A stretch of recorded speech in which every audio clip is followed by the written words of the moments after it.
नमस्कार जय जगन्नाथ। आपण बहुत दिन पूर्व जानुथिबे जे आगुरु बाल्य विवाह बहुत चलथला। बाल्य विवाह इन द सेन्स कोन माने कुनी कुनी पिलांकु बहुत कम बयस रु बाहागर कर दिया जाउथला। से भलिया फिल्म भी आपण बहुत देखिथिबे, हिस्ट्री बुक रे भी आपण पढिथिबे। किंतु 2006 मसिया रे जेतेबेले the prohibition of child marriage act आसिला, सेतेबेले गोटे मिनिमम बयस सीमा निर्धारण हला। जेमिति कि झियो मानकर बयस 18 वर्ष आ पुओ मानकर बयस 21 वर्ष। सर्वनिम्न एतिकी वर्ष तळकु आपण विवाह करि परिबे नाही। किंतु वर्तमान समय आपण मे बी ए जिनसटा को एवर थिबे किंबा एवर नथिबे, बहुत जगह देखुथिबे जे 18 वर्षरु कम बयस झियो माने पुओ मानक सहित फेरार हे होउचंती। बहुत गाँ गली कंदी ए जिनसटा को लुचेई दिया जाउची, किए काको कोठु नेकी पळेलानी, कार टी किछि ठीक ठिकाना नाही, कार बयसर प्रमाणपत्र नाही, कौन प्रकार गोटे सर्टिफिकेट मैरेज नाही। बहुत जगह स्कूल झील सब पिला सहित पढ़ाऊँ आउ से घर को फेरु ना, बापा माँ मैंने पुलिस थाना रे केस कर पुलिस पाखे एत अपर्याप्त केस अच्छे सी ए जिनटा को दि जाऊनी लिगाली। किंतु पोस्को एक्ट बहुत माने गोटे विराट बड़ एक्ट। जदि पोस्को एक्ट क्या पचर लगिला ना, 100% सजा हम। से सतर्क होकर रुहतु। जितेबाला आप भल पाँच कौ झील को कम से कम तार बयसटा को माने माइंड रखी था। कौन खराब निष्पत्ति नेला पूर्व बयसटा को संपूर्ण रूपे मुंड रखी था, ना पोस्को एक्ट लगे। ये बहुत केस आप सामने देखुए। मोर ए भिडियोर मुख्य कारण हूँ जे कम बयस बर्तमान छुआ मैंने कहीं कम कर सोसाइटी परवर्ती परिस्थिति से बुझुना। आपण जो मैंने आप लाइफ रे कहीं जदि कम बयस बाहर स्त्री लोक कि पुरुष लोक सहित के भेटे सहित गोटे डिस्कसन, गोटे हेल्दी डिस्कसन करेंगे जे एत कम बयस बाहर कौन दुष्परिणाम होती, कौन परिणाम होती, कौन दुष्परिणाम होती। जदि तुम से सहित डिस्कसन कर जान जे एटा एक्चुअली बहुत हार्मफुल, बहुत हार्मफुल। केवल जनक लाइफ नुहे, ये दी जनक लाइफ वर्तमान समय क्षतिग्रस्त हुए। किसी क्षण कौन हुए ना, आम पॉइंट टू पॉइंट आपन सहित डिस्कसन करी जे फैमिली रिलेशन बहुत जगह बाधा प्राप्त हुए। बहुत जगह पिला माने जो जन्म होता पिला माने एबनॉर्मल हो जाती। बहुत गुड़ाई कारण एथिरे अछि। आपन जदि संपूर्ण रूपे वीडियो टिके देखिबे, संपूर्ण वीडियो टिके देखंतु, आपन जानि परिबे एक्चुअली जे कम बयस रे भल पाई कि बाहा कि तार दुष्परिणाम कौन होउची, जोटा कि आमे जदि पिला मानक सहित शेयर करबा कि अवेयरनेस फैलेबा, ताले जिंस किछि मात्रा रे मे बी कम हो जाई पारे। तेणुकरी प्रथम पॉइंट मु आरंभ करछि जे कोउथिपाई ये जिनसटा वर्तमान समय बेसी होउची। वर्तमान समय सबुठ बेसी होउची सोशल मीडिया और मोबाइल माध्यम रे कम बयस संपर्क गढ़ी उठिबा। सोशल मीडिया जुगरे समस्ते आजिका डेट रे खुलाम खुला एठी समस्ते चाहूचंती जे माने लव स्टोरी देखिबा, लाइफ को एंजॉय करिबा। लाइफ को एंजॉय इन द सेंस होउची कम बयस रे सेक्सुअल ग्रोथ जो डेवलपमेंट होउची, सेक्सुअल ग्रोथ डेवलपमेंट रे आमे केमिति माने निज लाइफ टा को एंजॉय करिबा, एई भला किछि जिंस माइंड रे पसुची कम बयस रो। आ बहुत गुड़ाए माने इंडिया रे तो पोर्न साइट बंद अच्छी, किंतु बहुत गुड़ाई इलीगली पोर्न साइट अपन देखते सोशल मीडिया रे डे बाय डे बहुत गुड़ाए वीडियो वायरल होथबो। बहुत पोर्न वीडियो ये से झील सहित ये पुओ सहित वीडियो वायरल है, व्हाट्सएप रे आसीगला, सोशल मीडिया रे आसीगला। एभलिया जिंस बहुत होउची। आ शारीरिक संपर्क जो फिजिकल रिलेशन टाको एबे पिला माने अग्राधिकार दउचंती। से माने एन्जॉयमेंट चाहूचंती जे आमे फिजिकल नीड टाको केमिति फुलफिल करिवा। जहा फल रे परिपक्व बयस रु कम बयस जेतले किछि झियो मानकर ग्रोथ हो जाउची, किछि पुओ मानकर ग्रोथ हो जाउची, जे से माने चाहूचंती आमे फिजिकल रिलेशन रखिबु। आ एटा क्षणिक सुख अल्प दिन पर्यंत जेतबे आपण रेगुलर फिजिकल रिलेशन रे रहिबे, धीरे धीरे धीरे धीरे ता प्रति से मोहटा कमी जिवो। ता परवर्ती परिस्थिति रे परवर्ती समय तुमर से जिनसटा क्षति हबो। कम बयस रु बाहा हिथिबा झियोटे तळे शारीरिक भावे सेतिकी सक्षम हेइ न थाए, से तळे गोटे कोनोसी पुओ को नेकी पळाए आ रेगुलर रिलेशन पर गोटे पिला कन्सेप्ट कर जाए। से जगह कौन हुए ना, से तळे पिलाटी को जन्म दिए, से तळे ता फिजिकल ग्रोथ सेतिकी मात्रा रे हेइ न थाए। से गोटे मां बनिबा पई ता शरीर ताको से बयस तुलना रे सेतिकी मात्रा रे सुजोग देइ न थाए। जहा फल से कम बयस रु मातृत्व लाभ करि जाए। आ तार डिमेरिट बहुत बहुत किछि जिंस हुए, ता शरीर ऊपर इफेक्ट पकाए। से कम दिन लु रोगग्रस्त हेइ जिबा, किंबा से पिला भी जदि भरपूर मात्रा रे पोषण न पाइला एबनॉर्मल पिला जन्म हवा। एई भला बहुत गुड़ाए कारण एथिरे थाए। ता सहित आउ गोटे जिंस मु आपन कहिबि, जेतले तमे फिजिकल रिलेशन टाको मुख्यतः फोकस नेकी जाउचो, किछि जगह कोन करंती ना, से माने बाहाघर पूर्वरु बहुत जगह एणे तेणे माने लोक बाकंक आगे एमती किछि खराब काम करंती, तापर चाहती जे आमे जेगु नै बॉम्बे बेंगलोर पळेबा, हेटे रहिबा, किछि नै। किछि वर्ष रहिला परे सेमानक सहित जेतले माने फिजिकल अट्रैक्शन टा कमी जाय ना, सेतले से परिवारटी भांगी जाय। सेतले से झियो आउ कोठी चेष्टा करे, माने पुअर अट्रैक्शन कमी जाय, झियोर अट्रैक्शन कमी जाय। अल्प किछि वर्ष परे सेमाने परस्पर कोन कोन रेतना पुनी विवाहर विच्छेद हुए। विवाह विच्छेदटा बहुत गुड़े बहुत जगह कोन हुए कि घर लोक सपोर्ट दियंती, घर लोक सपोर्ट दियंती। किछि किछि जगह घर लोक सपोर्ट दियंती, जोटी सपोर्ट दियंती सेमाने किछि झियो सर्वाइव करि जांती। आ जोटी माने सपोर्ट दियंतीनी, सेठी से ताकू छाडी के आउ का पाखरे, पुनी आउ का छाडी के आउ का पाखरे, एमती ता लाइफ टी माने बीती जाए। जहा फल रे सी गोटे जो कोंतिनी गोटे परमानेंट शेल्टर ताकू मिलेनी, गोटे गृह गोटे मर्यादा ताकू मिले नै। केवल समाज रे रहिया पई केवल खाद्य ମାନେ ମିଳିଲେ କିମ୍ବା ଗୋଟେ ଘର ମିଳିଲେ ନୁହେଁ, ଘର ଭିତରେ ବି ଗୋଟେ ସୁନ୍ଦର ସମ୍ପର୍କ ଯଦି ଥାଏ, ଗୋଟେ ସୁନ୍ଦର ସମ୍ପର୍କ ସୃଷ୍ଟି ହେଇକି ଆମେ ଯଦି ସେଇଭଳିଆ ଗୋଟେ ଘର ଭିତରେ ରୁହନ୍ତି ତାହେଲେ ଆମକୁ ଆହୁରି ବହୁତ ଭଲ ଲାଗିବ। କିନ୍ତୁ ସେ ଜିନିଷଟା ହେଇପାରେ ନାହିଁ। ଦ୍ୱିତୀୟ ଜିନିଷ ହଉଛି ଯୋଉ ମୋବାଇଲ। ମୋବାଇଲରେ ଏଇ ସହିତ ୟା ତା ନମ୍ବର ନବା, ତା ସାଙ୍ଗରେ ଗପିବା, ତା ସହିତ ଚିଟ୍ ଚାଟ୍ କରିବା, ଇନଷ୍ଟାଗ୍ରାମ ହଉ ଫେସବୁକ ହଉ ଚାଟିଂ କରିବା, ତା ସହିତ ଆପଣ ଦେଖୁଥିବେ ବହୁତ ଜାଗାରେ ଖରାପ ଭିଡିଓ ପଠେଇବା, ଖରାପ ସେଲ୍ଫି ଉଠେଇକି ପଠେଇବା, ନିଜ ନିଜ ଭିତରେ ଏଭଳିଆ ଜିନିଷ ବଢିକି ଯେତେବେଳେ ଶାରୀରିକ ଆକର୍ଷଣଟା ବହୁତ ମାତ୍ରାରେ ବଢିଯାଏ, ସେ ସମୟରେ ସେ ପୁଅ ସେ ଝିଅ ସହିତ ଫେରାର ହେଇଯାଏ। ଏଇଭଳିଆ ବହୁତ ଜିନିଷ ମାନେ ସୋସିଆଲ ମିଡିଆ ଯୁଗରେ କ୍ଷତି ହଉଛି ଛୁଆମାନଙ୍କ ପାଖରେ ମୋବାଇଲ ଯେତେବେଳେ ରହୁଛି, ତାର ଉପଯୋଗ କରିବା ପରିବର୍ତ୍ତେ ସେମାନେ ତାର ଦୁରୁପଯୋଗ କରୁଛନ୍ତି, ଯାହା ଫଳରେ ଏ ଜିନିଷ ଗୁଡା ଏ ପ୍ରୋବ୍ଲେମ ଗୁଡା ରାଇଜ ହୁଏ। ଆଉ ସେଇଟା ଭବିଷ୍ୟତ ପାଇଁ ସେମାନଙ୍କ ପାଇଁ ବର୍ତ୍ତମାନର ଯୋଉ ସୁଖଟାକୁ ସେମାନେ ଏନ୍ଜୟମେଣ୍ଟ ବୋଲି ଭାବୁଛନ୍ତି, ସେଇଟା ତାଙ୍କ ଭବିଷ୍ୟତ ପାଇଁ କାଳ ହେଇଯାଏ। ବହୁତ ଭଲ ଭଲ ମୁଁ ଦେଖିଛି, ବହୁତ ମାନେ ସୁନ୍ଦର ସୁନ୍ଦର ଝିଅ ବହୁତ କମ ଏଜ ରେ କୌଣସି ପିଲାକୁ ନେଇକି ପଳେଇଥିବେ। ଜାତୀୟ ଅଜାତିକତା ଛାଡି ଦିଅନ୍ତୁ, ଲଭ୍ ରେ ମୁଁ ସେ ଜାତୀୟ ଅଜାତି ସେ ବିଷୟରେ ମୁଁ କିଛି ମାନେ ଟିପ୍ପଣୀ ଦେବା ପାଇଁ ଚାହୁଁନି। ସେ କିଏ ବି ହେଇପାରେ, ଗୋଟେ ସାଧାରଣ ମଣିଷ ସମସ୍ତଙ୍କୁ ନେଇକି ଚିନ୍ତା କରନ୍ତୁ। ଯେତେବେଳେ ଗୋଟେ କମ ବୟସର ଝିଅ ବହୁତ ଜାଗାରେ କଣ କରିକି ବଡ ବଡ ପିଲାଙ୍କ ପ୍ରତି ଆକୃଷ୍ଟ ହେଇଯାଏ, ଏଜ ଗେପ୍ ବହୁତ ହେଇଯାଏ, 5 ବର୍ଷ 10 ବର୍ଷ ଏଜ ଗେପ୍ ରେ ଝିଅର ପରିପକ୍ୱ ବୟସ ବେଳକୁ ସେତେବେଳକୁ ପୁରୁଷ ବୁଢା ହେଇଯାଇଥିବ। ସେତେବେଳେ ସିଏ କଣ କରେ ନା, ସେତେବେଳେ ସେ ଶାରୀରିକ ସୁଖ ଖୋଜିବା ପାଇଁ ସେ ଅନ୍ୟ କୌଣସି ପରପୁରୁଷ ପାଖକୁ ଯିବ। ଏଇଭଳିଆ ବହୁତ ମାନେ ଏଟାକୁ ପାଟିରେ କହିଲେ ବହୁତ ଖରାପ କଥା ବାହାରିବ। ଏଟାକୁ ସାଧାରଣ ବର୍ଗରେ ଆମେ କଥା କହିପାରିବା ନାହିଁ, ଏମିତି ଜିନିଷ ବି ମାନେ ଲାଇଫରେ ହୁଏ। ତେଣୁକରି ସୋସିଆଲ ମିଡିଆ ସମୟରେ ସୋସିଆଲ ମିଡିଆଠୁ ଏ ସବୁ ଜିନିଷରେ ଆୱାର ରହିବା, ଆଉ ଏଭଳିଆ ଭୁଲ ନିଷ୍ପତ୍ତି ନ ନେବ ଯଦି, ତାହେଲେ ଭବିଷ୍ୟତରେ ତାହେଲେ କିଛି ମାତ୍ରାରେ ତମ ଜୀବନର କିଛି ଚେଞ୍ଜେସ୍ ହବ। ଦ୍ୱିତୀୟ ପଏଣ୍ଟ ମୁଁ ଆପଣଙ୍କୁ କହୁଛି ଯେ ପରିବାର ତୁଳନାରେ ନିଜର ଇଚ୍ଛାକୁ ଅଧିକ ପ୍ରାଥମିକତା ଦେବା। ଏଥିରେ କଣ ହୁଏ ଯେ ଆମେ ସବୁବେଳେ କଣ ଚାହାନ୍ତି ନା, ପରିବାରର ଇଚ୍ଛାଟା ସବୁବେଳେ ଗୋଟେ ହ୍ୟୁମାନ ବିଙ୍ଗର ଇଚ୍ଛାର ବିପରୀତରେ ଚାଲିଥାଏ। କାହିଁକି ଚାଲିଥାଏ? ଯେ ଗୋଟେ ଟିନ୍ ଏଜର ସବୁବେଳେ ଚାହେଁ ତା ସାଙ୍ଗସାଥି ଯୋଉମାନେ ଯେମିତି କରୁଛନ୍ତି ସେ ସେମିତି କରୁ, କିନ୍ତୁ ପରିବାର ତାକୁ ସବୁ ଜାଗାରେ ଆକଟ କରେ, ସବୁ ଜାଗାରେ ବାରଣ କରେ, ଏଇ ତୁ ସେଠି ଯା ନା, ଏଇ ସେ ସାଙ୍ଗରେ ମିଶ ନା, ଏଇ ତୁ ସେଠି ଯା ନା, ସେ ରାତି ଅଧରେ କାହା ସାଙ୍ଗରେ ଗପ ନା, ଏଇ ରାତି ଅଧରେ କୋଉଠି ପିଲାକୁ ଦେଖା କରତେ ଯା ନା, ଏଇ ସବୁ ଜିନିଷ ଯୋଉ ବାରଣ ସତ୍ତ୍ୱେ ନା ଗୋଟେ ଝିଅ ତାର ଇଣ୍ଡିପେଣ୍ଡେଣ୍ଟ ହରେଇ ଦିଏ। ସିଏ ଚାହେଁ ଯେ ଏମାନେ ସମସ୍ତେ ମୋର ଶତ୍ରୁ, ତାକୁ ଯୋଉ ଜିନିଷଟା ଭଲ ଲାଗେ ନା ସେଇ ଜିନିଷଟାକୁ କରିବା ପାଇଁ ଚେଷ୍ଟା କରେ। କିନ୍ତୁ ସେ ଜାଗାରେ ସେ ସବୁବେଳେ ମାନେ କଠୋରାଘାତ ପାଏ।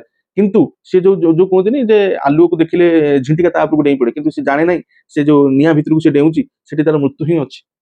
ଆଉ ଏଇ ଜିନିଷଟା ହିଁ ହୁଏ, ଆପଣ ବିଶ୍ୱାସ କରିପାରିବେନି, ଏଇ ଜିନିଷଟା ହିଁ ହୁଏ। ସେ ଯେତେବେଳେ ପରିବାରକୁ ଛାଡିକି ନିଜର ସୁଖଟାକୁ ଇମ୍ପୋର୍ଟାଣ୍ଟ ଦିଏ। ବହୁତ ଜାଗାରେ ଦେଖିଥିବେ ଆପଣ, ଝିଅମାନେ ଘରୁ ପଳାଉଛନ୍ତି, ବହୁତ ଦିନ ପର୍ଯ୍ୟନ୍ତ ଘର ସହିତ କିଛି ଲେନଦେନ ନାହିଁ। ଯୋଉ ବାପା ମା 20 ବର୍ଷ 25 ବର୍ଷ 15 ବର୍ଷ ପର୍ଯ୍ୟନ୍ତ ତମକୁ ଖାଇ ପିଇକି ବଢେଇ କୁଢେଇକି ଜାମା ପ୍ୟାଣ୍ଟ ଦେଇ ତମକୁ ପାଠଶାଠ ପଢେଇ ରଖିଥିଲେ, ସେମାନେ ଅଚାନକ ଭାବେ ତାଙ୍କ ଜୀବନକୁ ଏମିତି ଗୋଟେ ପୁରୁଷ ଆସିବ, ସେମାନେ ତାଠୁ ମାନେ ପରିବାରଠୁ ଏମିତି ଦୂରେଇ ଯିବେ, ସେମାନେ ନା ବାପା ମା ସହିତ ସମ୍ପର୍କ ରଖନ୍ତି ନା। ଏମିତି ବହୁତ ବାପା ବି ମୁଁ ଦେଖିଛି ଯୋଉମାନେ ତାଙ୍କ ଝିଅମାନଙ୍କୁ ଝୁରୁଥାନ୍ତି। ଏମିତି ବି ଝିଅ ଅଛନ୍ତି ମାନେ ପାଖ ଆଖରେ ବାହା ହେଇକି ବି ସାମ୍ନାକୁ ଆସନ୍ତିନି। ମେ ବି ସେମାନେ ତାଙ୍କର ଗିଲ୍ଟି ପାଇଁ ନ ଆସନ୍ତି, କିନ୍ତୁ ପରିବାରଟା ତ ଭାଙ୍ଗିଗଲା ନା। ତମେ ତ ନିଜ ବାପା ମାଙ୍କୁ ଦୁଃଖ ଦେଇକି ଅନ୍ୟ ଜାଗାକୁ ଗଲ ନା। ତେଣୁ ସେ ଜାଗାରେ ତମେ କେମିତି ଚାହୁଁଛ ଯେ ତମେ ସବୁବେଳେ ଖୁସିରେ ରହିପାରିବ? ତମେ ଯଦି ଅନ୍ୟ କାହାର ଖୁସିଟାକୁ ଦେଖି ନାହଁ, ତମେ କେମିତି ଚାହୁଁଛ ଯେ ଅନ୍ୟର ଖୁସିରେ ତମେ ତମ ନିଜ ପରିବାର ଖୁସି ହେଇଯିବ? ତେଣୁକରି ଏଇ କିଛି ଜିନିଷ ଯେତେବେଳେ ମାନେ ଅନମ୍ୟାଚୁର ଟାଇମ ଥାଏ, ଏ ଡିସିସନ ଗୁଡାକୁ ନବା ପୂର୍ବରୁ ଆମକୁ 100 ଥର ଭାବିବା ଦରକାର ଯେ ଆମ ପାଖରେ କଣ ଭୁଲ ହଉଛି, କୋଉ ଜିନିଷଟାକୁ ଆମେ ମାନେ ଟିକେ ଯତ୍ନ ନେଇଥିଲେ ଭବିଷ୍ୟତଟା ଆମର ଉଜ୍ଜଳ ହେଇଥାନ୍ତା। ପରବର୍ତ୍ତୀ ପରିସ୍ଥିତି ଆଉ ଗୋଟେ ଜିନିଷ, ଭାବନାତ୍ମକ ଆକର୍ଷଣ ଓ ଅପରିପକ୍ୱ ବୟସର ନିଷ୍ପତ୍ତି ନେବା। ଏଇ ଯୋଉ ଜିନିଷଟା କହିଲି ଏଇଟା ବହୁତ ଇମ୍ପୋର୍ଟାଣ୍ଟ। ଭାବନାତ୍ମକ ଆକର୍ଷଣ ଯୋଉ କହୁନି, ଏଇଟା ହଉଛି ଗୋଟେ ଫିଜିକାଲ ଆକର୍ଷଣ ଆଉ ମେଣ୍ଟାଲି ଆକର୍ଷଣ। ସେଇ ଆକର୍ଷଣଟାକୁ ଆମେ ଯଦି ବନ୍ଦ କରିଦବା, ତା ସହିତ ଅପରିପକ୍ୱ ବୟସରେ ନିଷ୍ପତ୍ତି ନେଇଯିବା, ଆମ ମାଇଣ୍ଡ ସେତିକି ପରିପକ୍ୱ ହେଇନି କୌଣସି ଗୋଟେ ଡିସିସନ ନେବା ପାଇଁ, ଆମ ଲାଇଫର ଡିସିସନ ନେବା ପାଇଁ ସେତିକି ପରିପକ୍ୱ ହେଇନାହିଁ। ତମେ ଗୋଟେ ଝିଅ ଛୁଆର ଖୋଲା କହୁଛି, ଗୋଟେ ଝିଅ ଛୁଆ ଯେପର୍ଯ୍ୟନ୍ତ ଅନମ୍ୟାରେଡ ଅଛି, ଗୋଟେ ଛୁଆ ପିଲା ହେଇନାହିଁ, ସେ ପର୍ଯ୍ୟନ୍ତ ତାର ଫିଜିକାଲ ର ଗୋଟେ ଷ୍ଟ୍ରକ୍ଚର ଗୋଟେ ଥାଏ। କିନ୍ତୁ ପରବର୍ତ୍ତୀ ପରିସ୍ଥିତିରେ ଗୋଟେ ପିଲା ହେଇଗଲା ପରେ ତାର ଫିଜିକାଲ ବହୁତ ଗୁଡାଏ ଚେଞ୍ଜେସ୍ ଆସିଯାଏ। ତେଣୁକରି ତମର ଯୋଉ ଆଟ୍ରାକ୍ସନ ଲେଭେଲଟା ନା ଡେ ବାଇ ଡେ, ତମେ କମ ବୟସରେ ମ୍ୟାରେଜ କରିଗଲେ ତମର ଆଟ୍ରାକ୍ସନ ଇଏଟା ଡେ ବାଇ ଡେ କମିଯିବ। କିନ୍ତୁ ତମର ଯେତେବେଳେ ସେକ୍ସୁଆଲ ନିଡ୍ ଟା ବଢୁଥିବ, ଯେତେବେଳେ ଧୀରେ ଧୀରେ ତମେ ତ ମାନେ 15-16 ବର୍ଷରୁ ବାହା ହେଇଗଲ, ତମର ଯେତେବେଳେ 25-30 ବର୍ଷ 40 ବର୍ଷ ପାଖାପାଖି ତମ ବୟସ ଯିବ, ସେତେବେଳେ ତମର ଯୋଉ ପାର୍ଟନର ଥିବ ନା, ତମ ପାର୍ଟନର ବି ତ ତମ ସହିତ ଗ୍ରୋଥ କରୁଥିବ ନା। ଆଉ ତମେ ଯେତେବେଳେ ଫିଜିକାଲ ରିଲେସନ ଏତେ କମ ବୟସରୁ ରଖିଥିବ, ତମର ଯେତେବେଳେ ନିଡ୍ ଥିବ, ସେତେବେଳେ ତମକୁ ଫିଜିକାଲ ରିଲେସନ ପାଇଁ ମାନେ ପାର୍ଟନର ଚେଞ୍ଜ କରିବା ପାଇଁ ପଡିବ। ମେ ବି ତମେ ସେ ପାର୍ଟନର ସହିତ ସେତିକି ମାନେ ଆଉ ମାଇଣ୍ଡ ମିଶୁନଥିବ, ବହୁତ ଜିନିଷ ଅଛି। ତମେ ସମୂହରେ ଯାଇକି ପଳେଇଥିବ ସେ ପିଲାର କଥାବାର୍ତ୍ତା ଭାବ ବେଳ, କିନ୍ତୁ ଆଉ ଗୋଟେ ଜିନିଷ ଜାଣିଥାନ୍ତୁ, ଟଙ୍କା ଗୋଟେ ଏମିତି ଜିନିଷ ନା, ସେ ବହୁତ ଆଚ୍ଛା ଲଭର ଆଚ୍ଛା ପ୍ରେମୀ ଯୁଗଳ ମାନଙ୍କୁ ଭାଙ୍ଗିଦିଏ।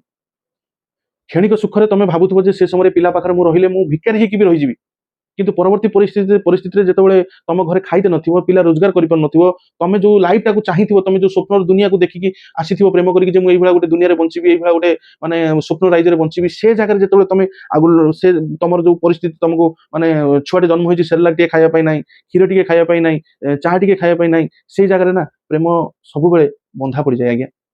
ସେଠି ପ୍ରେମ କିଛି କାମ କରେନି। ପ୍ରେମ ସେତେବେଳେ କାମ କରେ ଯେତେବେଳେ ପେଟ ଭରପୁର ଥାଏ, ଯେତେବେଳେ ତମ ଶରୀରରେ ଭଲ ଲୁଗା ଥାଏ, ଯେତେବେଳେ ବେକରେ ସୁନା ଚେନ୍ ପକେଇଥାଏ, ସେତେବେଳେ ପ୍ରେମ କାମ କରେ। ଏଇଟା ହଉଛି ରିଏଲିଟି। ପ୍ରେମ କେତେବେଳେ ଉପାସରେ କରାଯାଏନି। ରାତିରେ ତମେ କିଛି ଖାଇ ନଥିବ, ନୂଆ ନୂଆ 2-3 ମାସ ତମେ ଯେତେବେଳେ ପେଟରେ କିଛି ଭୋକ ନଥିବ ନା, ତମେ ସେକ୍ସ କରିକି ମାନେ ରାତିରେ ଶୋଇଯିବ, ତମକୁ ଭଲ ଲାଗିବ। ତମକୁ ଭୋକ ନଥିଲେ କଣ ଅଛି, ମୋର ଶୋଷ ମେଣ୍ଟିଗଲା। କିନ୍ତୁ ପରବର୍ତ୍ତୀ ପରିସ୍ଥିତିରେ ଯେତେବେଳେ ସେଇ ଜିନିଷଟା 2-4 ବର୍ଷ 5 ବର୍ଷ ହେଇଯିବ ନା, ଯେତେବେଳେ ସେ ଯୋଉ ଶରୀର ପ୍ରତି ତମର ମାନେ ଆଉ ଆକର୍ଷଣ ନଥିବ, ସେତେବେଳେ ପେଟ କାନ୍ଦିବ ଆଜ୍ଞା। ରାତିରେ ପେଟ କାନ୍ଦିବ। ସେତେବେଳେ ତମେ ପେଟକୁ ବୁଝିବା ପାଇଁ ଖାଦ୍ୟ ଦରକାର ହବ। ସେତେବେଳେ ଭଲ ଭଲ ଖାଦ୍ୟ ଖୋଜିବ, ସେତେବେଳେ ଭଲ ଶାଢୀଟେ ଖୋଜିବ, ସେତେବେଳେ ଭଲ ସୁନା କାନଫୁଲଟିଏ, ବେକର ଚେନ୍ ଟିଏ ଖୋଜିବ। ଯେତେବେଳେ ସେ ସମୟରେ ଯଦି ସେ ପୁରୁଷ ଅକ୍ଷମ ହେଲା, ସେଇ ଜାଗାରେ ପ୍ରେମ ବନ୍ଧା ପଡିଯିବ। ତମେ ଭାବିକି ଦେଖ 100 ଥର, ସେଇ ସମୟରେ ପ୍ରେମ ତମର ବନ୍ଧା ପଡିଯିବ। ଆଉ ସେଇ ବନ୍ଧାକୁ ମୁକୁଳେଇବା ପାଇଁ ନା ତମେ ପୁଣି ପରପୁରୁଷ ଖୋଜିବ। ତେଣୁକରି ତା ପୂର୍ବରୁ ତମେ ସତର୍କ ହେଇକି ରହିଥାଅ। ଆଉ ଗୋଟେ ପଏଣ୍ଟ ମୁଁ କହୁଛି ଯେ, କିଛି ଜାଗାରେ କେତେକ ସ୍ଥାନରେ ଆଇନର ପାଳନ ଦୁର୍ବଳ ହେବା କିମ୍ବା ବୟସ ଲୁଚାଇ ବିବାହ କରିବା, ଏଟା ବହୁତ ଜାଗାରେ ବି ହୁଏ। ଯେ ଯେତେବେଳେ ମାନେ କଣ ହୁଏ କି, ପୁଲିସ ତ ସବୁ ଖବର ପାଇପାରିବନି। ଯୋଉଠି ଝିଅ ମାନଙ୍କର ବାପା ପରିବାର ଟିକେ ଷ୍ଟ୍ରଙ୍ଗ ଥାଏ, ସେମାନେ ସେ ଜାଗାରେ ଆକ୍ସନ ନିଅନ୍ତି। ବହୁତ ପରିବାରର ଲୋକ ଥାଆନ୍ତି, ସେ ଝିଅ ଯଦି ପଳେଇଲା ପରେ ବି ଆଉ ଖୋଜ ଖବର ରଖନ୍ତିନି, କିମ୍ବା କୌଣସି ପୋଲିସ ମାନେ କମ ବୟସରେ ଗଲେ ବି ଆଉ ଇମ୍ପୋର୍ଟାନ୍ସ ଦିଅନ୍ତି। ହଁ 2-4 ଦିନ ଖୋଜନ୍ତି, ତାପରେ ହଁ ଦେ ସିଏ ତ ତା ଭାଗ୍ୟ ନେଇକି ଯାଇଛି, ସେତେବେଳେ ଆଉ ଇମ୍ପୋର୍ଟାନ୍ସ ଦିଅନ୍ତିନି। କିନ୍ତୁ ଆଇନକୁ ଲୁଚେଇବା ବହୁତ ଜାଗାରେ, ଗୋଟେ ଭଲ ଭଲ ପରିବାରର ପୁଅ ଯଦି ଗୋଟେ ଝିଅକୁ ନେଇ ଆସିଛି, କାଳେ ପୋଷ୍ଟ ଲାଗିଯିବ। ସେ ଝିଅର ଘର ଲୋକ ଯଦି କିଛି ଆଲିଗେସନ ନ ଲଗେଇଲେ, ସେଟାକୁ ନିଜ ନିଜ ଭିତରେ ସଲାସୁତୁରା କରିକି କମ୍ପ୍ରମାଇଜ କରିଦିଆଯାଏ। ପୁଲିସ କତିକି କଥା ହିଁ ଯାଏନି, ପୁଲିସ ପାଖକୁ କଥା ହିଁ ଯାଏନି। ତ ସେ ଜାଗାରେ କଣ ହବ? पुलिस सिना जानिले पुष्को आट लागिवो कि कोर्ट हबो कचेरी हबो केस हबो तमे तो निज निज भितर म्यूचुअल अंडरस्टैंडिंग कर दल घर जे मुरबी ना से जिनसटा को चिंता करिया दरकार मु जो जिनसटा लुचेइली सेटा मो बहु पई केते विपद मो पुओ पई केते विपद कम बयस रु बाहा बा प्रेम विवाह करवाटा गोटे विफलता नुह आज्ञा प्रेम विवाह विफलता नु किंतु कम बयस रु प्रेम विवाह करिवार बहुत गुडे जिंस प्रॉब्लम अछि जोटा कि भविष्य रे तुमको बहुत माने विपद रे पकेबो आ होउची मध्य बहुत जगह देखुते बॉम्बे बेंगलोर रे बहुत स्त्री लोक निज स्वामी को छाड़ी जाई बॉम्बे बेंगलोर रे काम करंदा करके रहउछंती ये टोका सहित रिलेशन से टोका सहित रिलेशन टोका माने भी आजिकली से या सहित रिलेशन ता सहित रिलेशन बहुत गुडे माने स्त्री लोक अछंती जो माने कि निज स्वामी सहित सैटिस्फाइड नांती पर पुरुष सहित रिलेशन रे रहउछंती एई जिंसटा जो मु कहूनी कि यार कारण मूल कारण होची एटा आज्ञा अतीत कर किसी क्षति को वर्तमान जो दुख बोझ हो जाए ना से समय गोटे स्त्री लोक कि गोटे पुरुष लोक गोटे खराब निष्पत्ति नहीं आउ से खराब निष्पत्ति तार भविष्य को खराब कर दी अतीत कर भूल को वर्तमान जो बोझ भाया लगे से बोझटी भविष्य गोटे खराब कम करने आगभर कै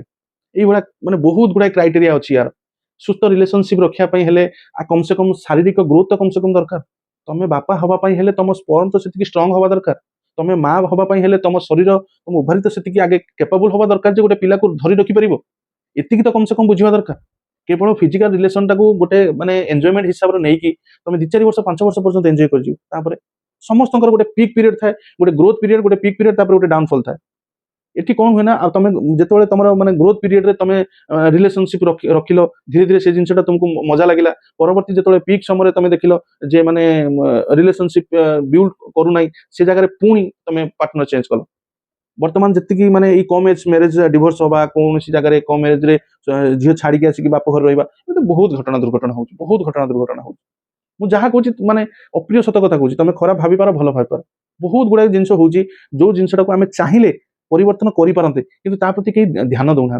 आउ ये जो रिलेशन गुड़ाकर मूल कारण हूँ परिवार आउ छुआ को बारंबार बारंबार छुआ सहित कथा हूँ छुआठू दूरे की आसतुनि तापर रागिकी तापर क्रोध करके से गोटे भूल काम कला ताठू तार यार सॉल्यूशन केवल हूँ ये तुम से लोक को एकुटिया छाड़ ना যৌথ পরিবার আগুর কোন হতো না বড় পরিবারে গোটে ঝিওटे যদি বাহারକୁ যাଉଥିଲା না তাପରେ 5 জন 6 জনଙ୍କ নজর ରହୁଥିଲା ଏଇ সাথে ସମସ୍ତେ ତ ଘରୁ ବାହାରିକି ପଳେଇଲେ ଏକୁଟିଆ ଏକୁଟିଆ ରହିଲ କାହା ଛୁଆ କୁଆଡେ ଗଲା କିଏ କୁଆଡେ ଗଲା କାହା ସାଙ୍ଗେ ଗପିଲା ରାତି ରାତି କୋଉଠି ରହିଲା କିଛି କାହାର ଠିକ ଠିକଣା ନାହିଁ ଫ୍ରିଡମ ନାଁରେ ସମସ୍ତଙ୍କର ଗୋଟେ ଗୋଟେ ଅଲଗା ଅଲଗା ରୁମ୍ ସମସ୍ତେ ନିଜ ନିଜ ମୋବାଇଲରେ ବ୍ୟସ୍ତ ତେଣୁକରି ଛୁଆଙ୍କ ସହିତ ମିଶନ୍ତୁ ଛୁଆଙ୍କ ସହିତ କଥା ହୁଅନ୍ତୁ ପିଲା ଗୋଟେ ଝିଅର ଫିଜିକାଲ ଯେତେବେଳେ ଗ୍ରୋଥ ହଉଛି ତା ମା ତା କ୍ଷଣି କ୍ଷଣି ତାକୁ ଜଗୁ ଗୋଟେ ପିଲାଟେ ଯେତେବେଳେ ଗୋଟେ ପୁଅ ପିଲାଟେ ଯେତେବେଳେ ତାର ଫିଜିକାଲ ଡେଭଲପମେଣ୍ଟ ହଉଛି ତା ବାପା ତା ସହିତ ଫ୍ରେଣ୍ଡସିପ ହିସାବରେ ଜଗୁ ତାକୁ ସବୁ ଜିନିଷ ବୁଝାଉ ଏଇ ଜିନିଷଟା ଠିକ ଏଇ ଜିନିଷଟା ଭୁଲ ଏଇ ଜିନିଷଟା ଏଇଆ ହଉଛି ଏଇ ଜିନିଷଟା ହେଉ ଆମ ତରଫରୁ 100% ଥାଉ ମାନେ ଯୋଉ ଇଫର୍ଟଟା ଆମେ ମାନେ ପରିବାର ହିସାବରେ ଇଫର୍ଟଟାକୁ ବନ୍ଦ କରିଦେଲେ ବହୁତ ଜାଗାରେ ତା ପାଇଁ ଅଲଗା ବାଟ ସେ ବାଛିନି ତେଣୁକରି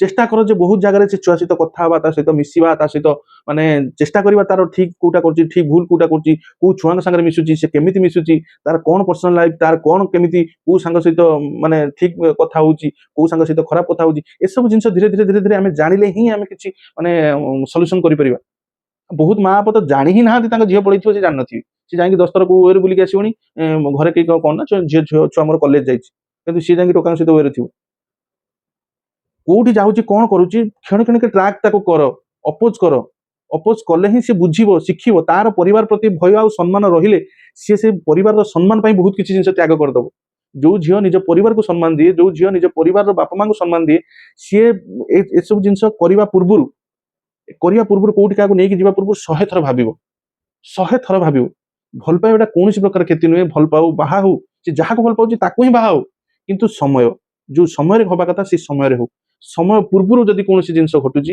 ତାହେଲେ ସେ ତମ ସମୟରେ ସେ ସମୟ ତମକୁ ଧୋକା ଦେଇଦବ ତେଣୁକରି এটা ଗୋଟେ ବିଶାଳ ଟପିକ এটা ୟା ଉପରେ ଯଦି ଆପଣ କଥା କହିବେ ନା ବହୁତ ଗୁଡାଏ ଜିନିଷ ଅଛି ଡିସ୍କସନ କରିବା ପାଇଁ ମୁଁ କିଛି 2-4-5ଟି ପଏଣ୍ଟ ଆପଣଙ୍କ ସାମ୍ନାକୁ ଆଣିଲି ଯଦି ଆପଣ ଏଇ ଜିନିଷ ବିଷୟରେ ଭାବୁଛନ୍ତି ଯେ ଏଇଭଳିଆ ଜିନିଷ ହଉଛି କିମ୍ବା ହବ କିମ୍ବା ତମେ ନିଜେ ବାପା ମା ନିଜେ ପରିବାରରେ ତାହେଲେ ଏ ଛୋଟ ଛୋଟ ଜିନିଷକୁ କମ ସେ କମ ଛୁଆଙ୍କ ସହିତ ବୁଝ ଚିନ୍ତା କର ଭାବ ଆଉ ତାଙ୍କୁ ଶିକ୍ଷା ଦିଅ ଯେ ଏଇ ଜିନିଷଟାର ମାନେ ଭୁଲ ଏଇଟା ଠିକ ଏଇଟା ମଣିଷ ଛୁଆ ବୁଝିଯିବେ ଆଜ୍ଞା ଦିନେ ଦିନେ ବୁଝିବେ କିନ୍ତୁ ଆମର ଇଫୋର୍ଟରେ କମ ରହୁଛି ଆମେ ଛାଡି ଦଉଛନ୍ତି ହେ ତୁ ତ ଯାହା କରୁଛୁ କର ଇଏ ତୋ ପଛରେ ଲାଗିବ ଏଇ ଯୋଉ ହେ ତୁ ଯାହା କରୁଛୁ କର ନା ଏଇଠି ବହୁତ କିଛି ଜିନିଷ ସେ ତା ଜୀବନରେ ଡିସିସନ ନେଇଯାଉଛି ଆଜ୍ଞା ଭିଡିଓଟି ବହୁତ ଲମ୍ବା ହେଇଗଲାଣି ଆପଣ ଯଦି ମାନେ ସମ୍ପୂର୍ଣ୍ଣ ଦେଖିଥିବେ ତାହେଲେ ମୋ କଥାର ମହତ୍ୱଟାକୁ ଆପଣ ବୁଝିପାରୁଥିବେ ଆଉ କଣ କହିବି ଏ ଟପିକ ଉପରେ ଆଉ କେବେ ଦିନ ଆଉ ଗୋଟେ ଭିଡିଓ ବନେଇବା ଦେଖା ହବ ପୁଣି ଆଉ ଥରେ ଆଉ କୌଣସି ଗୋଟେ ନୂଆ ଭିଡିଓରେ ସେ ପର୍ଯ୍ୟନ୍ତ ସମସ୍ତେ ଭଲ ରୁହନ୍ତୁ ଖୁସିରେ ରୁହନ୍ତୁ ଜୟ ଜଗନ୍ନାଥ।